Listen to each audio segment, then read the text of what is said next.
Ora, numa semana que se falou muito de ambiente por causa da COP que estava a acontecer no Azerbaijão, do Parlamento para o Orçamento ficou aprovado que Cabo Verde vai aplicar a chamada taxa de carbono nos bilhetes de viagens de avião e barcos. O Governo defendeu esta medida como uma tendência mundial. A oposição não é contra mecanismos financeiros para salvarmos a terra, mas criticou o Governo por ter levado uma proposta com valor fechado e uma taxa que para a oposição não passa de um novo imposto.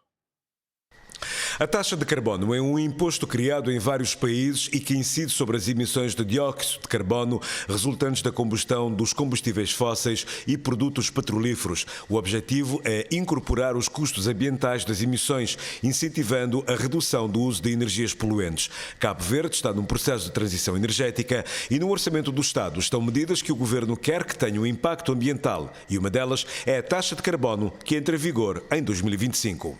Uma norma internacional que, pelas contas do Ministro das Finanças, tem um valor de receita estimado à volta de 1 milhão de contos. E no Parlamento, Olavo Correia garantiu que a taxa não será aplicada em mais nenhum lado, a não ser em projetos ambientais. Criamos o Fundo Climático Ambiental e temos de ter uma estruturação fiscal que permita-nos arrecadar receitas para nós investirmos no Fundo Climático Ambiental e também pedirmos que os parceiros possam co-investir nesse mesmo fundo.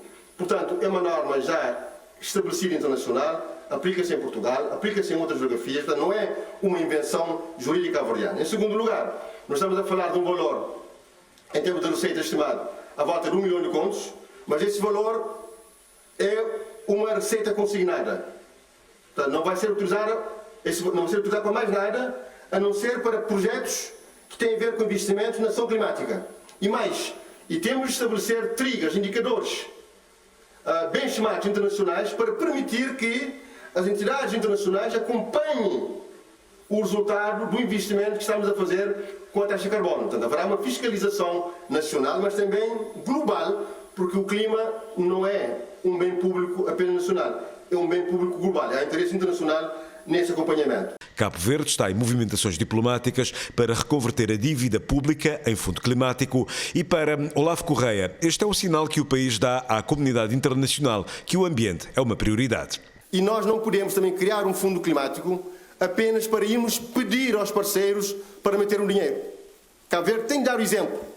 Antes de pedir a outros, tem de mostrar que está comprometido e que todos os cidadãos cabo-verdianos, aqueles que procuram Cabo Verde, contribuem para o investimento no clima. Assim teremos argumentos substantivos para irmos agora à comunidade internacional e dizer: nós já fizemos isto, mais aquilo, para ter um envelope financeiro robusto, agora solicitamos também a vossa colaboração. Acho que é mais justo do que não fazer nada e depois ir pedir. A partir de 2025 há mais uma taxa a pagar para quem viaja de avião e barco.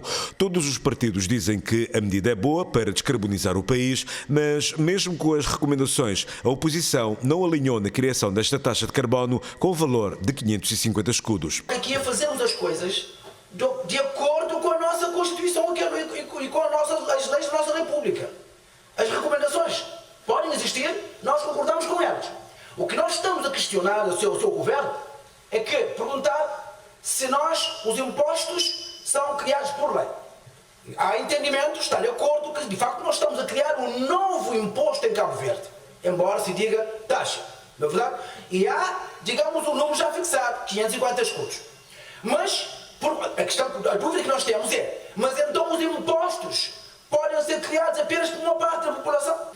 Eu penso que aqui, mais do que receita, que é pelos cálculos, eu não sei que tipo de cálculo o PCV está aqui a apresentar para dizer que é mais um imposto, que está-se a carregar nos impostos, nós devemos ver a bondade que está por detrás da medida.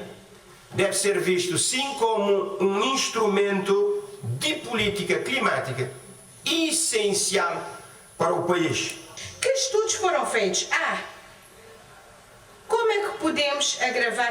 Veja, aqui diz que ainda não foi criado, ainda não há um mecanismo, não há catalogação para esse investimento, com o dinheiro da taxa. Não há lei. Senão, como é que nós vamos votar? É passar um cheque branco ao governo. E nós não podemos estar a passar cheques brancos ao governo, nós queremos leis que regulam tudo para saber como é que o dinheiro dos cabo-verdianos será utilizado. A partir do próximo ano, quem viaja de avião e barco vai pagar a taxa de carbono, com o objetivo de financiar ações de adaptação e mitigação dos efeitos das alterações climáticas. Falta saber quanto, efetivamente, vai custar aos cabo-verdianos e em que medida vai encarecer o preço das viagens.